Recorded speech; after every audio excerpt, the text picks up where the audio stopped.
Óscar Carrasco, quien es profesor de la Universidad de Chile y asesor en cerezos, sobre cómo mejorar la productividad y la calidad exportable en cerezos. Adelante, don Óscar. Muy bien, muchas gracias por la invitación de FDF y compartir este panel con la gente de Raw Data, con su interesante propuesta. Y gracias por la participación de gente de distintas partes, ¿no es cierto?, sobre todo Latinoamérica. Bueno, la idea es hablar sobre productividad en cerezos. Sabemos que Chile hoy día es el principal productor de cerezas del hemisferio sur. Digamos, prácticamente el 90% de toda la cereza que se produce en el hemisferio sur se produce acá en Chile. Y también eso nos ha traído algunos problemas de mercado porque estamos muy concentrados en el mercado chino y eso esta temporada tuvo alguna repercusión importante a raíz también de esta pandemia que afecta a la humanidad. ¿Cuáles son los objetivos de una cosecha exitosa de cerezas? Hoy día estamos pidiendo fruta de calibre sobre 28 milímetros. Esa es la exigencia y ese es el desafío y la necesidad y prácticamente la obligación para poder reducir un poco el impacto que ha tenido estas sobreproducciones en el mercado, en los precios.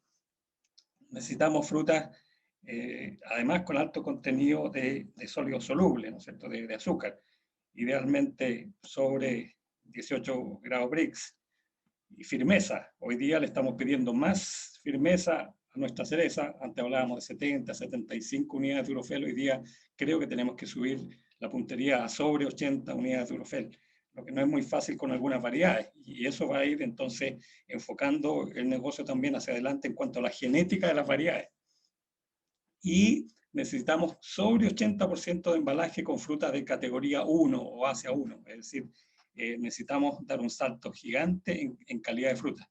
De lo contrario, el negocio se va a ajustar mucho. Digamos.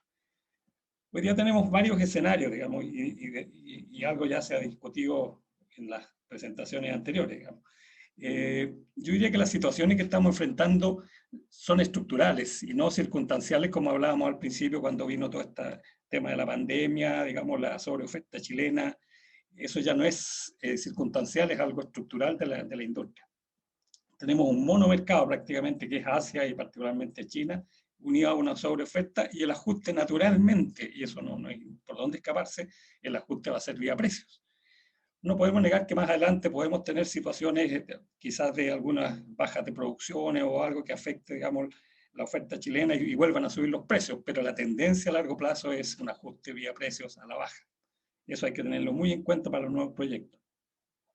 Después la otra dificultad gigante que estamos enfrentando esta temporada y seguramente hacia adelante esto se va a acentuar es la disponibilidad de mano de obra. Cada vez hay menos gente dispuesta a ir a trabajar al campo y si va al campo quiere obviamente tener una retribución económica y por lo tanto el ajuste naturalmente también por cualquier regla básica económica es que el ajuste de la mano de obra va a ser vía precio al alza de los precios de la mano de obra. Eso es natural. Por un lado, bueno que también ocurra, digamos, ¿no es cierto? Eso implica mayor desarrollo de nuestro país. Digamos. Pero el otro desafío, el otro escenario gigante que estamos enfrentando, algunos le llaman cambio climático, otros le llaman crisis climática que estamos enfrentando a nivel mundial, y eso va a implicar mayores inversiones en nuestros campos, en nuestros huertos, sobre todo en sistemas de protección. Vamos a ver un poquito más de detalle más adelante. Digamos. Por lo tanto, si ustedes ven el negocio, se está ajustando por todos lados, vía precio a la baja, vía costos al alza, digamos, y mayores inversiones. Por lo tanto, se estrecha el margen de utilidad, y esto es importante señalarlo, disminuye la productividad de todos los otros recursos, todos los otros, el trabajo, el capital, la tierra, ¿no es cierto? Todo lo que estamos, digamos, como insumos para nuestra producción, baja su productividad si es que bajan los precios. Hemos visto, y algo lo mencionó, ¿no es cierto?, Leonel, lo que nos ha pasado durante varias temporadas, digamos, de accidentes climáticos. Entonces, para eso hay estrategias. Por ejemplo, si los eventos son de alta probabilidad y alto impacto en la producción o calidad de fruta, tenemos que hacer inversiones en los sistemas de protección. Lluvias, heladas, daño por estrés térmico, fotooxidativo. En cambio, si los eventos son de baja probabilidad pero tienen igual alto impacto en la producción y calidad de fruta. Para eso están los seguros. Entonces hay que diferenciar muy bien el tipo de evento que queremos proteger. Si son eventos permanentes, que todos los años lo vamos a tener, eso implica entonces invertir en sistemas de protección, como el que estamos viendo aquí, por ejemplo, una máquina para el control de la. De lo contrario, si son eventos de menos probabilidad, vamos a usar los seguros. ¿Dónde estamos como industria? El desafío de los proyectos actuales, entonces, es adivinar lo que va a pasar en el futuro. Fíjense lo difícil que es eso. Lo que estamos plantando hoy día va a estar produciendo en 5 o 6 años más. ¿Y qué sabemos de lo que va a pasar más adelante? Muy poco. Entonces, aquí hay una necesidad de proyectar. Tenemos múltiples variables y tenemos herramientas para ello. Bueno, aquí estamos viendo justamente con la presentación de David, digamos que tenemos que analizar nuestra industria, gestionar nuestros datos y tratar de proyectarnos hacia adelante. En la agricultura y en la fruticultura en particular, podemos aplicar un concepto que se usa en la economía y también en la ingeniería de materiales, que se llama la histéresis. ¿Qué es la histéresis? Es una situación en la cual todos los factores se mantienen inalterables, mientras que el estímulo inicial ya no existe. O sea, como que el mundo sigue funcionando, pero lo que estimuló ese movimiento ya no existe. Por ejemplo, alto precio de la fruta, como podemos indicarlo en el caso de la cereza. Los altos precios en China impulsaron un negocio gigante de producción de cerezas, pero ese estímulo a lo mejor hoy día ya no existe. Y resulta que ya todas las inversiones se hicieron pensando en esos precios. ¿Y qué es lo que va a pasar? Que probablemente vamos a bajar la productividad entonces de todas esas inversiones que hicimos. La otra interpretación de la histéresis es cuando uno de los factores cambia y los otros tardan mucho tiempo en cambiar. Y eso nos pasa en la fruticultura por la evolución natural de los proyectos. Plantamos hoy día, vamos a estar produciendo en 5 años más. ¿Verdad? Y uno de los factores cambió y los otros tienen que seguir una evolución natural. Y cada vez tenemos, por las mismas inversiones que hemos hecho, dificultad para hacer cambios a la velocidad requerida. O son muy altos los costos para reconvertirnos, así rápidamente. Arrancar un huerto y plantar otro, cambiar de variedad, por ejemplo. ¿Se fijan? Son cambios de alto costo. Y tenemos lo que se llama la paradoja de los costos fijos, y eso es algo en lo cual yo he insistido mucho en las últimas temporadas, no solamente en el caso de la cereza, sino que también en el caso de otras industrias como las manzanas, que pasaron también por periodos muy críticos, pero se hizo el esfuerzo de reconversión y hoy día es una industria que puede volver a respirar, digamos. ¿Qué es lo que pasa? Que la mayoría de las inversiones en activos fijos en fruticultura tienen un costo alternativo de oportunidad muy bajo, o sea, no tienen otro uso, ¿no es cierto? Un tractor, una cortadora de pasto, en fin, un carro que recoge beans, digamos, solamente se puede ocupar en el huerto. Entonces, implican costos fijos cada vez más altos, lo que afecta a la rentabilidad del negocio. Esos son lo que se llaman los activos fijos que nosotros tenemos en la fruticultura o en la agricultura en general, y que no tienen otro uso, o no lo podemos salir a vender al mercado a un precio justo, digamos, porque nadie lo necesita, digamos, una escalera para cosechar, en fin. Entonces, ¿qué ha pasado a nivel mundial con la industria agrícola, frutícola? Que la reacción a bajos precios es producir más, lo que puede hundir aún más los precios, y eso ocurre como ocurre con los commodities. Entonces, nosotros no podemos caer en esa trampa, digamos, de que la cereza se convierte en un commodity, que necesitamos producir cada vez más volúmenes para ajustar, ¿no es cierto?, nuestra rentabilidad, pero en este caso es al revés, digamos. Hay que alejarse de esa trampa y producir más calidad para apuntar a mejores precios. Esa es la única salida que tenemos, digamos. Por lo tanto, hay que trabajar el tema de la calidad. Pero para tener esa mayor calidad, esa mayor estabilidad de producciones, paradójicamente se hace con mayores inversiones, ¿no es cierto?, para asegurar nuestras producciones. Por lo tanto, vamos a tener más activos fijos. Pero toda esa inversión hoy día tiene que ser dirigida a proyectos bien hechos. Ahí es donde está la palabra clave, digamos. O sea, todos los nuevos proyectos tienen que ser muy bien pensados, digamos, para no caer, digamos, en esta trampa, digamos, de tener activos fijos, costos fijos muy altos y precios bajos de fruta, digamos, porque esos proyectos van naturalmente al fracaso. Y hoy día tenemos toda la tecnología del mundo disponible para preparar bien nuestros suelos, tenemos toda la maquinaria, digamos, gracias a que somos un país minero también, las máquinas sobran, digamos, así que obviamente que todo esto tiene un costo, pero el trabajo hay que hacerlo bien, digamos. Esta preparación de suelo es fundamental. Y aquí vemos algo de lo que mencionamos, nuestros activos fijos, digamos, nuestras escaleras, estas estructuras con postes, alambres, que son todo carísimos. Y aquí aprovecho también de mostrar esta fotografía porque aquí hay un profesor, Stefano Musacchi, digamos, que nos está haciendo una demostración de poda, pero probablemente ya no vamos a seguir trabajando a esas alturas de árboles. Necesitamos árboles mucho más pequeños para las cosechas más peatonales. Pero aquí vemos todo el trabajo que hacemos, colocar estos postes o coligües, amarrarlos con alambre, plantas de alto valor. Ahí estamos metiendo mucho capital, digamos, en el sistema de control de en estos materiales reflectantes, techos para la lluvia, sistemas de riego con más tecnología. Ahí van la inversión, ahí van los activos fijos que estamos hablando, digamos, y que implican finalmente costos mayores, digamos. Estamos en un punto de inflexión de la industria de la cereza, uno se puede preguntar, yo creo que de todas maneras, digamos, porque la superficie de cereza en Chile superará las 60.000 hectáreas ahora con lo que se va a plantar este año, 2021. Hay muchos proyectos que siguen desarrollándose. La cosecha se concentra en 10 a 12 semanas y concentrado en 3 variedades, básicamente Santina, Lapins, Regina. Prácticamente todos los proyectos nuevos están en estas 3 variedades. Y además las variedades nuevas, aún tenemos muy pocos años de experiencia, pero naturalmente que van a ser un aporte en la medida que muestren sus características y sus virtudes, digamos. Entonces tenemos que dar un salto grande, un salto largo en la genética de las nuevas variedades. Aquí también hay un rol fundamental de los viveros y que están trabajando en esta condición, digamos. Mayor regularidad de producciones, ¿no es cierto?, unido en muchos casos a autofertilidad de las variedades, adaptación de variedades a zonas con bajo frío invernal. Hemos visto que el cambio climático nos está trayendo una disminución del frío invernal. Por un lado, el aumento de temperatura, hay algunos modelos que sostienen que podrían significar un aumento de la productividad agrícola, y eso uno lo puede entender, digamos. Pero esos aumentos de productividad por aumentos de temperatura se compensan a veces por los episodios de estrés, ¿no es cierto?, por el exceso de temperatura, y eso obviamente que impacta en estos rendimientos. Entonces esto tiende a netearse, a balancearse.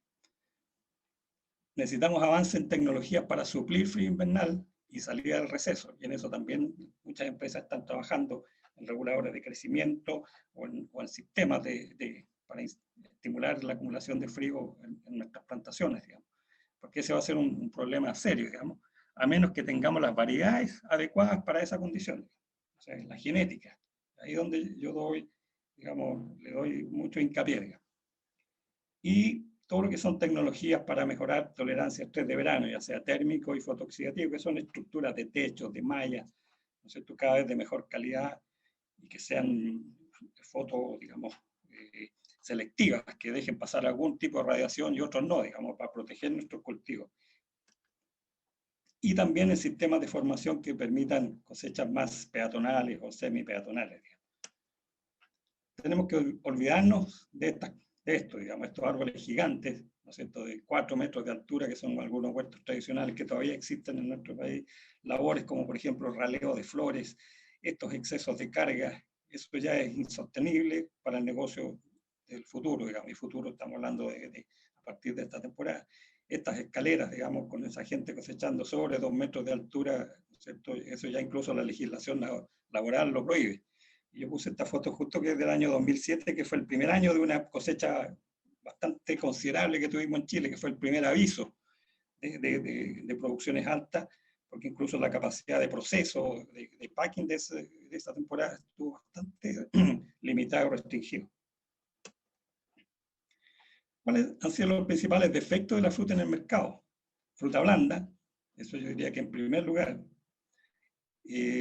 Incluso una alta irregularidad de firmeza en la misma caja. O sea, se juntan lotes de fruta y van dando dentro de un mismo árbol, qué sé yo, distintas partes del árbol y dan fruta que puede ser del mismo calibre, del mismo color, pero de distinta firmeza.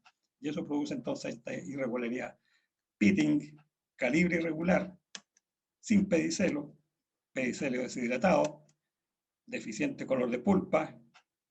¿Cierto? Esta es una recopilación de información de las empresas.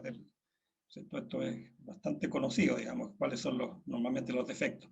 Irregularidad del color de pulpa con el color externo, o sea, dentro de una misma caja, como les digo, podemos tener fruta del mismo calibre, del mismo color externo, pero con distintos colores de pulpa, por distintos grados de madurez de la fruta dentro del árbol. Piel deshidratada o senescente, que se llama piel de naranja o piel de lagarto, digamos. Partiduras y pudriciones. Eso, digamos, es una recopilación de defectos, digamos. Ahora, ¿cuáles son las causas más probables de los problemas de la fruta en la post cosecha? Algunos ya se han identificado y se han relacionado justamente haciendo análisis de datos de temporadas anteriores, comparando distintas zonas geográficas, y vemos que primero hay una sensibilidad genética de las variedades al ablandamiento y al pitting, por ejemplo, lápiz y sweetheart. Son dos variedades que muestran con mucha frecuencia problemas de machucones, ablandamiento y pitting. Y ocurre que el lápiz es la variedad más importante que tenemos en este país.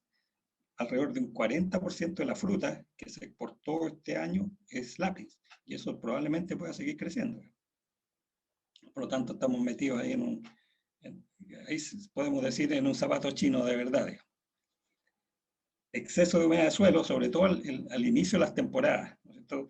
Aunque no tengamos lluvias en invierno considerables, pero a veces regamos en exceso justamente para suplir la falta de lluvia, y partimos las primaveras con los suelos saturados. Eso produce asfixia de raíces y baja absorción de calcio. Y aquí voy a mencionar calcio porque vamos a insistir bastante. Aquí es donde tenemos que dar también un salto gigantesco en toda la tecnología de aplicaciones de calcio para mejorar los niveles en la fruta. Excesos de nitrógeno, ¿no es cierto? Compensando a veces los niveles altos de carga frutal que dejamos en los árboles, aplicamos nitrógeno en exceso, y eso produce una competencia de brotes con frutos nuevamente por el calcio. Nuevamente caemos, digamos, en esta deficiencia, podríamos mencionarla. Después hemos tenido también primaveras con temperaturas bajas en el periodo de cuaja, estamos hablando de septiembre, prácticamente primera semana de octubre, y eso también ocurre que los brotes son menos sensibles a las temperaturas y crecen más rápido, digamos, que los frutos. En cambio, los frutos están mucho más limitados por las temperaturas y por la radiación, y ahí nuevamente tenemos una fuente, digamos, de desequilibrio en el nivel de calcio en la fruta. Y ahí ya estamos incubando un problema futuro, digamos, de ablandamiento, de sensibilidad a pitting y a machucones.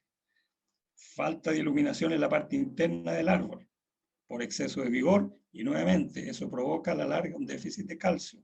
Fíjense, lo voy resaltando. Excesos de ácido gibrélico que aumentan la competencia brote-fruto, y podemos llegar a la misma situación, digamos, de desequilibrio en la nutrición de calcio. Partimos a veces los huertos con alta carga frutal inicial por falta de poda, ¿no? Regulación de carga durante la poda, por el temor a la helada, por el temor digamos, a la menor cuaja, por problemas de temperatura, en fin. Y eso implica menor disponibilidad de reservas para la división celular. Sabemos que la división celular está muy estimulada al principio, digamos, en los frutos por el nivel de reservas de carbohidratos, nitrógeno en la madera. Y después tenemos estrés de verano. Entonces, fruta más sensible a desórdenes por menor materia seca y a veces incluso por golpe de sol.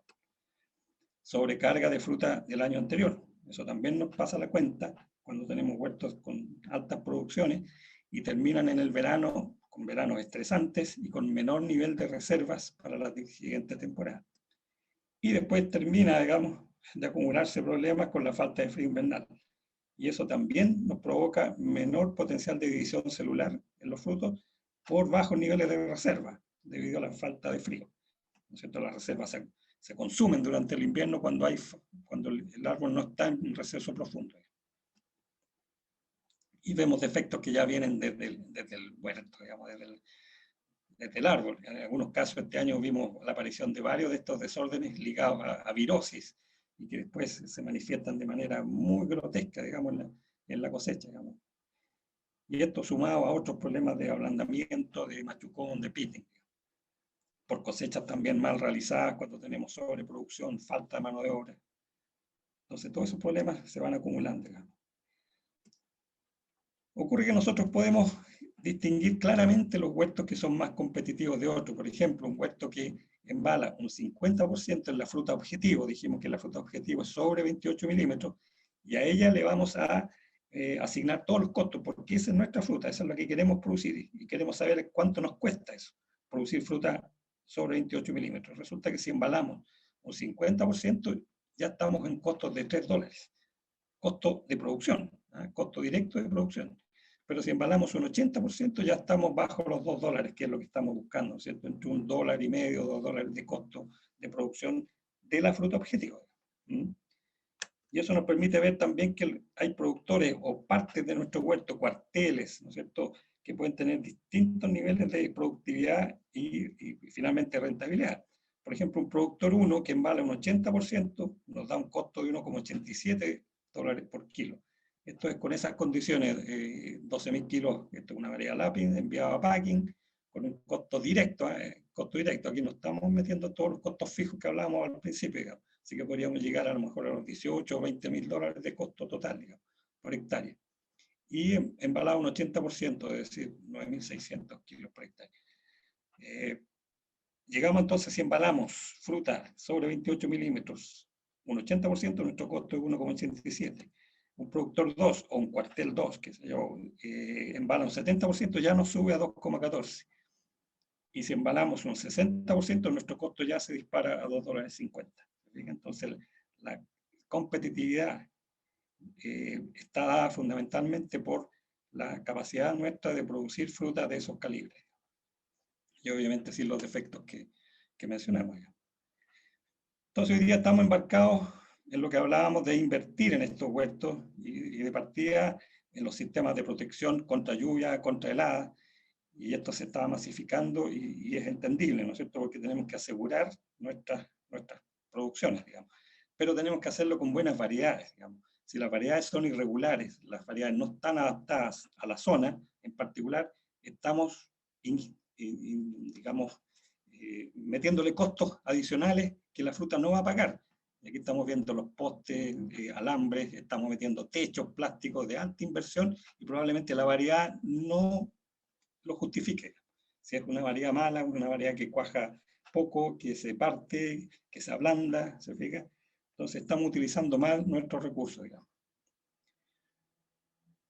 Tenemos que asegurar la cuaja, naturalmente, y eso es a partir de variedades, ojalá, autofértiles. Y en Chile todavía no tenemos asegurado ese parámetro, digamos, estamos utilizando algunas variedades, ¿no es cierto?, todavía como Bing, por ejemplo, incluso la Santina, que es parcialmente autofértil, en algunas temporadas como la anterior, nos produce, digamos, menos cuaja que la necesaria, digamos, para sostener los proyectos.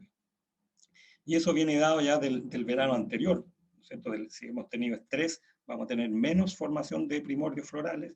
Si tenemos menos frío en invierno, estos primordios van a ser menos fértiles, aunque tengamos el número de flores, porque a veces uno puede hacer conteos de primordios florales, pero no nos dice nada de la fertilidad, ¿no es cierto?, de cuán fértiles son esas flores. Y por eso podemos tener bajas en la cuaja, simplemente por falta de frío, o primero falta de reservas por el estrés de verano anterior, y después por falta de frío en invierno. Y si a esto le sumamos heladas en floración, digamos, se completa el cuadro, digamos, de baja productividad. Hoy día estamos utilizando también, o se están ensayando múltiples estructuras para adelantar floración y cosecha, como estos macrotúneles, digamos. Pero hasta ahora ha sido muy difícil manejar la polinización y la ventilación. Esto que es un factor clave durante la cuaja, digamos. Si tenemos temperaturas, qué sé yo, sobre 25 o 28 grados y con menos vuelo de abejas por estos materiales plásticos, digamos, eso normalmente conduce a mayor aborto de flores, digamos, por falta de fecundación. Se corta probablemente la vida útil del óvulo, la viabilidad, y aunque la variedad sea autofértil, el polen no alcanza a fecundar. Estos materiales plásticos también nos han ayudado a adelantar las cosechas, digamos. Son polietileno en este caso, pero también tenemos problemas de polinización, ¿no es cierto? Las abejas no vuelan con toda la intensidad que nosotros queremos en algunos casos por el alza de temperatura, por la falta de radiación ultravioleta, ¿no es cierto? Los polietilenos, los fabricantes, para protegerlos de la degradación y para darle mayor durabilidad, le agregan más pigmentos o filtros ultravioleta, y eso afecta la luz que penetra y que las abejas usan como orientación. Entonces ahí hay que mejorar esa tecnología. Y obviamente la falta de ventilación también produce finalmente en algunos casos fruta blanda por un exceso de follaje y competencia por el calcio. Entonces nuevamente el calcio, aquí tenemos, insisto, digamos, yo creo que tenemos que mejorar mucho toda la parte nutricional de calcio para mejorar la condición de la fruta. Cubiertas plásticas, ya sea de polipropileno, lo que llamamos normalmente las carpas para la lluvia, o rafias, o los polietilenos, como en este caso de la foto, disminuyen la radiación solar, definitivamente, y aumentan las temperaturas. Por un lado, el aumento de temperatura nos produce adelantos en la floración y posteriormente en la cosecha, pero muchas veces se ha traducido en fruta blanda, por disminución de la radiación solar y desequilibrio nuevamente en la nutrición de calcio.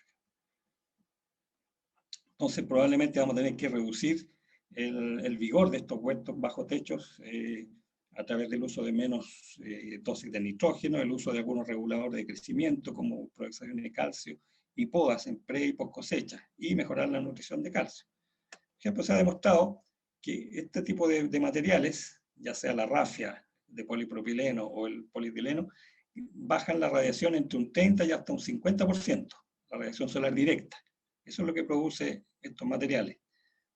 Pero además de la luz que penetra, asumiendo un 100% de la luz de lo que penetra, digamos que es ya un 30 o 50% menos, en la parte alta del árbol, claro, tenemos un 100% de esa radiación, pero en la parte media tenemos un 70% ya de radiación, y en la parte baja tenemos un 50% de radiación, ya reducida en un 30 o 50% de la luz directa. Esto es lo que se llama extinción de la luz, ¿cierto? Porque el sol se va moviendo naturalmente y eso va cambiando durante el día, digamos, pero en promedio, en la parte baja de los árboles, tenemos 50% de la luz que llega a la parte de arriba y ya está reducida a su vez. Por lo tanto, hay un equilibrio hormonal bastante distinto en la parte alta que en la parte baja. Y además, si le agregamos el efecto de las temperaturas, acá arriba podemos tener más radiación, pero tenemos mucho más temperatura. Y eso produce ablandamiento de estas frutas, digamos. Y abajo es por la falta de luz, que estas frutas tienen menor nutrición de calcio también. Y eso nos va produciendo estas diferenciaciones muy grandes en la calidad de la fruta dentro del árbol. Y toda esa fruta va a ir mezclada y va a ir a una sola condición de embalaje. Recordemos que, por ejemplo, si acá abajo graficamos la radiación solar, 50%, 100% de pleno sol, los frutos son mucho más sensibles a la luz en su tasa de crecimiento comparado con los brotes. Los brotes son más insensibles, tanto a la temperatura como a la radiación, y por eso decíamos que si tenemos primaveras frescas o con días nublados, los brotes van a crecer igual o más incluso, a diferencia de los frutos que van a estar mucho más limitados por temperatura y radiación, fundamentalmente por la disponibilidad de carbohidratos, digamos, por fotosíntesis. Y por eso ocurre entonces que en esas condiciones donde hay alto vigor, los frutos siempre van a estar en el lado perdedor, digamos, con respecto a la nutrición, sobre todo de calcio, y eso va a significar finalmente problemas, digamos, de condición de fruta. Bueno, cuando utilizamos techos, entonces estamos obligados, digamos, a asegurar una ventilación, digamos, aunque estos techos sean movibles, ¿no es cierto? Que cada vez que llueve nosotros lo extendemos y después lo recogemos, pero durante los días en que está puesta esta estructura necesitamos que haya mucha ventilación. Y además que haya penetración de luz. Por lo tanto, la formación del árbol también es muy importante, el distanciamiento entre ramas, para tener esa luz necesaria, digamos, mínima, evitando, digamos, que se extinga, digamos, con tanta intensidad si nosotros tenemos muchas ramas. Hoy día también podemos usar para control de estrés de verano malla, ¿no es cierto? Y eso yo creo que se va a extender en algunas zonas donde hemos tenido episodios de muy altas temperaturas en verano y necesitamos proteger los árboles del estrés de verano, de las altas temperaturas y radiación, ¿cierto? Y necesitamos tener árboles más pequeños. Por ejemplo, aquí un ejemplo nomás de una variedad regina sobre Quisilas, hay un árbol prácticamente semi-peatonal, o sea, el 80% de la fruta se cosecha desde el suelo, digamos, sin necesidad de escalera. Estos son los huertos que necesitamos. Árboles pequeños, mucho más iluminados, ¿no es cierto? Y transparentes a la luz y a la ventilación. Desde que formamos el árbol, tenemos que ya ir eligiendo el número de ramas, como digo, para evitar el exceso de sombreamiento en la parte interna. Nosotros estamos felices cuando sacamos 30, 40 ramas por árbol, pero eso es insostenible a la larga. Tenemos que llegar a arbolitos que tengan 10, 12, 14 ramas para tener, digamos, una muy buena distribución de la luz y de las reservas de carbohidratos y de calcio en la fruta. En Esto es en la partida muy bonito, pero después esto tenemos que arreglarlo con poda. Y lo que hacemos hoy día, ¿no es cierto?, es una fuerte renovación de ramas, sistema de renovación permanente o gradual de ramas. Todos los años tenemos que estar volviendo hacia atrás con algunas ramas para evitar que estas engruesen y nos vayan haciendo exceso de sombreamiento. Y así estamos apuntando a la calidad de la fruta. El mismo árbol construye calidad de fruta. Nosotros obviamente que podemos ayudar con bioestimulantes, con calcio, con fósforo, desde el momento en que lo que llamamos la caída de chaqueta y el fruto está expuesto, está muy sensible, digamos, a recibir algunos de estos minerales y bioestimulantes para mejorar, sobre todo la nutrición de calcio. Yo voy a insistir permanentemente en eso, digamos, el calcio que es lejos el mineral más necesario para la calidad de fruta. Calcio, ¿no es cierto?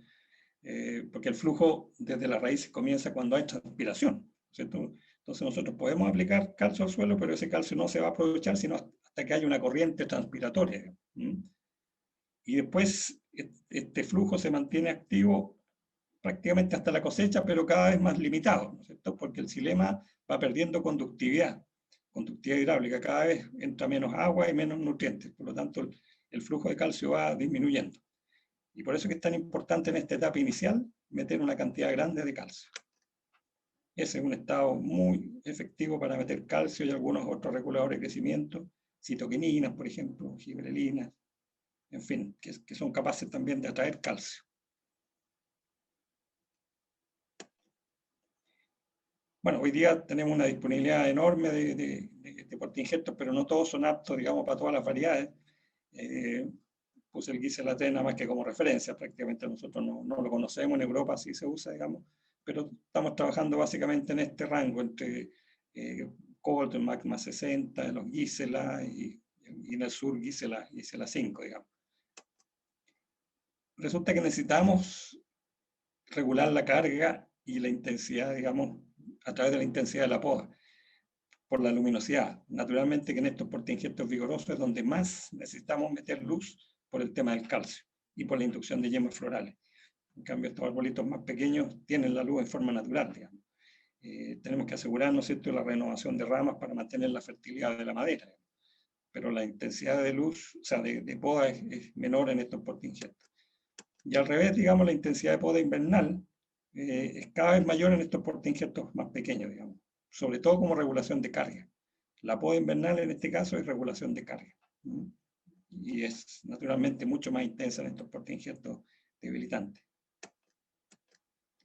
Y la intensidad de nutrición mineral también. Necesitamos a estos portainjertos que tienen menos exploración de suelo por sus raíces, necesitamos ayudarlos mucho más en la nutrición mineral, suelo y foliar, y básicamente con un poco más de nitrógeno, pero fundamentalmente calcio, probablemente también magnesio y potasio.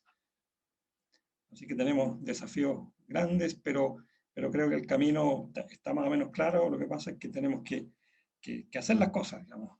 Sabemos que hay que mejorar la estructura de los árboles, sabemos que tenemos que invertir más en sistemas de protección, mejorar la nutrición de calcio, pero esto hay que masificarlo. Con eso estaríamos terminando estos conceptos fundamentales, digamos, de lo que estamos haciendo para producir cerezas de mejor calidad. No sé si quedarán dudas, consultas. Gracias, don Oscar. Sí, hay varias consultas. ¿Ya? Se las voy a ir leyendo. ¿Cómo ve el tema de sobreproducción de la variedad Lapins? Sí, pues, lo veo medio negro.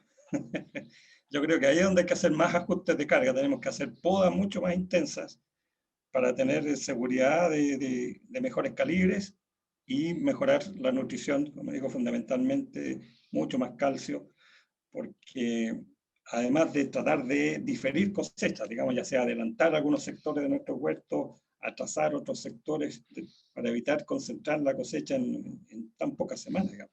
¿No es cierto? Lapins tenemos desde Ovalle, digamos, hasta casi Valdivia, digamos. Entonces, el periodo de cosecha es extremadamente largo, con un pic enorme, digamos, en diciembre, y eso naturalmente que va a afectar el mercado. ¿Sí? Eso es imposible que eso mejore automáticamente. tiene que haber una regulación también por parte de las empresas exportadoras en términos de segregar mucho más la calidad. Fruta que no cumpla, ¿no es cierto?, la firmeza, menos de 75 Durofel, menos de 80 incluso, yo creo que esa fruta no puede viajar, digamos. Y calibres sobre 28 milímetros, definitivamente. Yo creo que ahí es donde está el desafío. Y yo soy muy partidario, digamos, de que la regulación de carga hay que hacerla temprano en poda de invierno. Ahí hay que hacer podas mucho más intensas de lo que estamos acostumbrados hasta hoy día, digamos. Pero va a ser un problema, digamos. Entonces ahí también hay que hacer un recambio de variedades, digamos. Necesitamos extender el periodo de cosecha de nuestras cerezas. Y afortunadamente los viveros se han puesto en ese sentido bastante activos en ofrecer al mercado variedades nuevas, más tempranas y también más tardías, para desarmar un poco ese tremendo pic de cosecha que tenemos en diciembre. Pero es preocupante que la mayor cantidad de cereza que producimos hoy día es lápiz, digamos, cuando nosotros sabemos que no es la mejor variedad desde el punto de vista organoléptico ni de condición, digamos. Hay otra consulta, don Oscar. ¿Qué opinión tiene de las torres controladoras de heladas móviles? Han sido efectivas, pero de superficies bastante restringidas, digamos. Entonces depende mucho de la intensidad de helada. Por ejemplo, para heladas de -1 hasta -2, podría decir que son bastante efectivas, digamos, en proteger 3, 4 hectáreas, hasta 5 hectáreas, pero una helada de -3 grados se reduce muy significativamente la superficie, a no más de 3 hectáreas, digamos. Pero, como digo, para superficies más chicas y para heladas menos intensas, funciona. Eso se ha probado. Ya, correcto. Otra consulta. Este año tuvimos cargas regulares a bajas en la variedad santina, principalmente. Se adujo por falta de frío, pero a 5 metros teníamos huertos de Regina o Bing con más de 12.000 kilos colgando. No presentamos heladas ni otros factores que pudieran justificar esas bajas. ¿Tiene alguna hipótesis para dicha baja?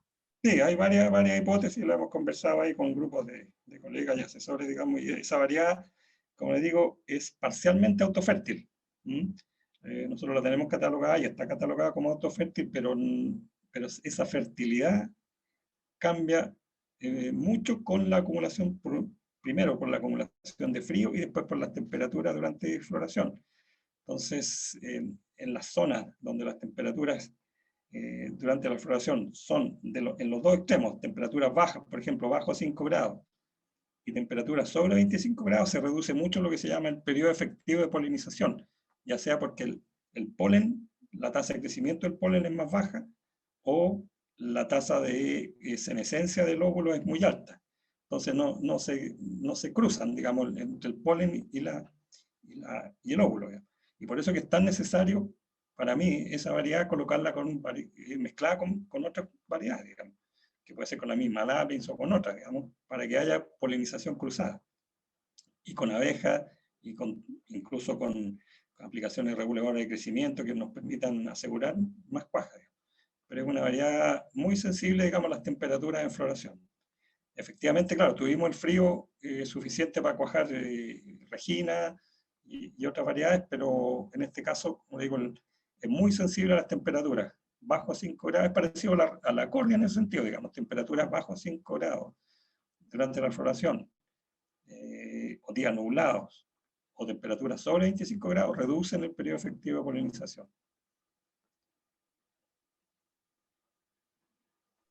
Otra consulta, don Oscar. La humedad también, la humedad relativa también es importante.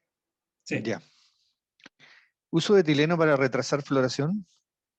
Sí, es efectivo, digamos. Estamos justo en la fecha, última semana de abril, normalmente se hacen los tratamientos.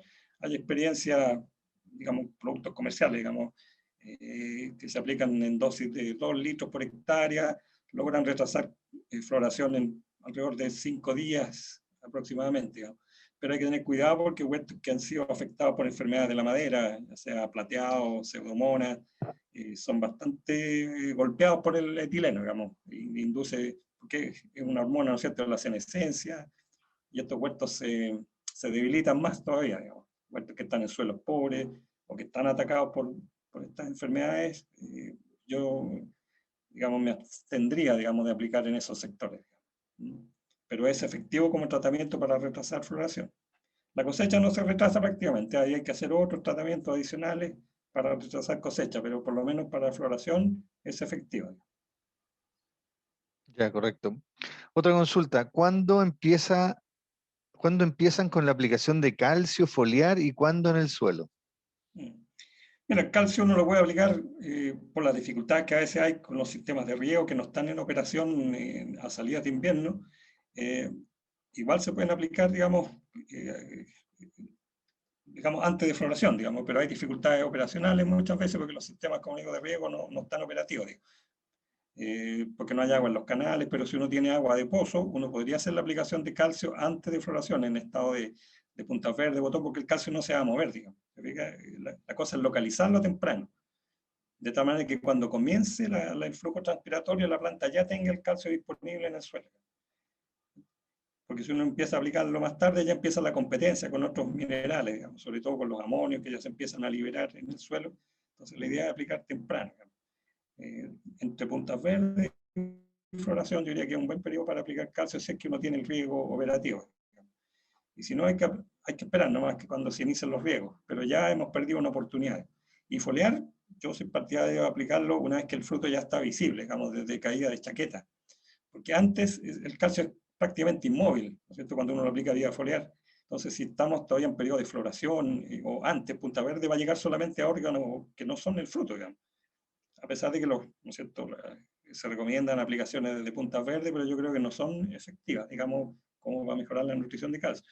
Pueden ser efectivas para otros parámetros del cultivo, digamos, el calcio también es necesario para el desarrollo, digamos, de las partes vegetativas del árbol, digamos, el calcio, recordemos que aumenta la resistencia de las plantas a enfermedades, digamos, así que se puede usar también desde más temprano, pero para efectos de aumentar el nivel de calcio en la fruta, yo por lo menos soy partidario de que tiene que ser de fruto a la vista, digamos, caída de chaqueta, y ahí un programa prácticamente semanal hasta cosecha. Correcto, vamos a ir con las consultas. Y no importa mucho la fuente, se ha demostrado que cualquier tipo de calcio funciona. Hay más preguntas, don Oscar. Dice, puntos de compensación y saturación, ¿lo ha usado para determinar intensidad de poda en verde? O sea, punto de saturación de la luz me refiero, se referirá. Esta pregunta la hizo... Punto de no, compensación de no la luz. dice. Ya, me Martín, imagino. si es que puede él precisar, Ya, estoy pinchando pero Martín Ramírez, ah, que si puede precisar su ya, pregunta. ya, se ubica a Martín Ramírez. Seguramente se debe referir al punto de compensación de la luz, ¿no? No lo hemos medido, digamos. No lo hemos medido, Sí, pero Cristian se refiere al de la luz. ya, correcto, punto de compensación y saturación. Mira, Sí, el punto de saturación de la luz es mucho menor a lo que nosotros tenemos como disponible, porque, por ejemplo, a mediodía, en el mes de enero, tenemos, ¿no es cierto?, 2000 microeinstein, y el punto de saturación de los frutales, la mayoría, está más o menos como en los 600 microeinstein, digamos, o sea, que es casi un tercio, digamos. O sea, con un tercio de la luz, ya la fotosíntesis está al máximo, digamos. Pero el punto de compensación debe ser, no sé, 100 microeinstein, pero una tasa de fotosíntesis muy baja, digamos. O sea, lo que hablábamos de que la extinción de la luz, ¿no es cierto?, con la carpa plástica, más todo lo que llega a la parte baja del árbol, debe dar apenas, digamos, para el crecimiento de la hoja y no como para producir fruta de buena calidad, digamos. Se necesita tasas de fotosíntesis mucho mayores, digamos. Pero no he hecho las mediciones, digamos, con los sistemas de poda en verde, pero la idea es que al podar obviamente se elimina el exceso de follaje que compite por el calcio y que la luz llegue directamente a los dardos donde está la fruta. Y eso hay que hacerlo temprano, ¿no es cierto?, cuando estamos en frutito en caída de chaqueta o iniciando el endurecimiento, porque después, aunque hagamos podas intensas en verde, las hojas que quedan no son capaces de recuperar la tasa de fotosíntesis, ya se quedaron como bloqueadas. Llegan a un punto máximo de formación de cloroplasto, de clorofila. Nosotros, aunque le metamos luz artificial, la tasa de fotosíntesis de esas hojas ya está en el tope. ¿Fíjate? No va a mejorar. Entonces, por eso que las podas tienen que ser tempranas. o las aplicaciones de regulador de crecimiento, si no necesariamente poda, digamos. Ya sea, don Oscar, ¿qué opina de la variedad Centennial? Centennial, sí, la conozco, es una muy buena variedad, por el hecho de ser tardía también, pero este año pasó que como tuvimos un verano relativamente caluroso, menos caluroso que el año antepasado, tiende a adelantarse mucho las cosechas, digamos, y se concentran todas, digamos, Regina, Sweetheart, Staccato, Centennial, pero en una condición un poquito más al sur, hablemos de séptima región sur, es una variedad que logra separarse de las otras y cosecharse al final, digamos. Y es una muy buena fruta, pero como todas las variedades de Canadá son sensibles a partidura, a pudriciones, a pitting, entonces son de variedades delicadas, digamos. Entonces hay que producirlas con bastante más cuidado, digamos, en la cosecha, sobre todo para evitar los machucones, pero es una buena variedad de calibre muy grande y firme. Sí. Ok, voy a leer las últimas 3 preguntas y vamos a seguir con las charlas, ¿ya? Las Sí, siguientes preguntas que nos hagan las pueden hacer por el chat ya. y el profesor se las va a contestar. Ujú. Factores que pueden afectar la piel del lagarto, don Oscar. Mira, justamente se está haciendo un estudio bien acabado este año ahí con el Centro Comase de la Universidad de Talca y participando un montón de productores. Y hay un montón de factores ahí donde podríamos utilizar, digamos, la inteligencia artificial que nos proponía David, digamos. Pero básicamente se trata de, en el caso de Regina particularmente, de senescencia. Son cosechas tardías, alto estrés de verano y fruta, ¿no es cierto?, con niveles de deshidratación por cosechas más bien tardías, sí, fruta sobremadura. Eso es lo que más se ha relacionado. Y naturalmente que tiene relación también con el calcio, lo que hablamos, digamos, con pedicelos más verdes, obviamente que se deshidrata menos y la fruta de la misma forma. Digamos. Pero es en esencia, finalmente, es en esencia, por estrés climático y por cosechas tardías. Ya, gracias, don Oscar. Otra consulta. Sabiendo las dificultades de estimar calcio en los frutos, Mm, dos conceptos mencionados me parecen importantes para la segregación y ajuste de mm, manejo, mm, el mm, nitrógeno mm, y la materia seca. mm. ¿Existen estudios nacionales que usan estos parámetros como calidad de post cosecha? Y O la sea, yo siguiente vi, pregunta es los momentos de muestreo, curva y acumulación de materia seca para interpretar y predecir. o sea, hay estudios, sí, yo diría que el profesor Juan Pablo Zófoli de la Universidad Católica hizo harto trabajo en ese sentido, digamos. Yo no trabajo en temas de post cosecha, entonces me he alejado un poquito de ese tema, digamos, pero sí sabemos que las frutas necesitan, van casi paralelo numéricamente los Brix con la materia seca. Por ejemplo, uno habla de 18 grados Brix, normalmente la materia seca está por ahí, 18, 20%, ese es como el tope, 20, 22, 20, hasta 25. Y hay una relación, digamos, de materia seca con fruta de mejor vida de post cosecha, digamos. Ahora, como digo, yo no le seguí la evolución, digamos, a los muestreos, porque como digo, eso lo hace la gente de post cosecha y realmente no me he metido en ese tema, digamos. Pero es posible hacer las curvas durante toda la temporada, digamos. Pero no tengo en la cabeza, digamos, los números, digamos. ¿Mm? Pero sí a cosecha, como le digo, coincide bastante con los sólidos solubles, digamos. Después se escapan un poco, digamos. Correcto. Y la última pregunta, don Oscar. Bueno, usted lo mencionó en la presentación. Uso Mm. de malla en variedades tempranas para adelantar cosecha. O sea, mallas sombreadoras en invierno, seguramente se refiere, ¿no es cierto? Porque las mallas puestas durante la temporada retrasan la cosecha, digamos. Claro, bueno, ahí Este sabemos que hay un fue tema. Cristian Vera, si después no puede. Mm. Claro, las mallas, como digo, hay una cosa un poquito polémica ahí porque hay unas patentes involucradas en los sistemas de sombreamiento para acumulación de frío. Pero todo lo que sea cubrir los cultivos durante el invierno, ya sea con estas cortinas que están patentadas o con otro tipo de estructura que permitan que la planta reducir la radiación directa más de un 80% durante todo el invierno, eso naturalmente que mejora la acumulación de frío y permite entonces salir del receso antes, digamos, y eso implica adelantar las cosechas. Ya hay experiencia de cosechas que se adelantan 15 hasta 20 días, digamos. Pero como digo, ahí hay un tema de patentes que impiden masificar, digamos, el uso, digamos, de estos sistemas de sombreamiento, llamémoslo. Hay varias Correcto. propuestas así de sistemas nuevos, pero Sí. hay que evaluarlos todavía. Sí, en España se hicieron unas exposiciones en Chile sobre unas carpas que pueden Exacto. hacer el Sí, mismo efecto. claro, correcto.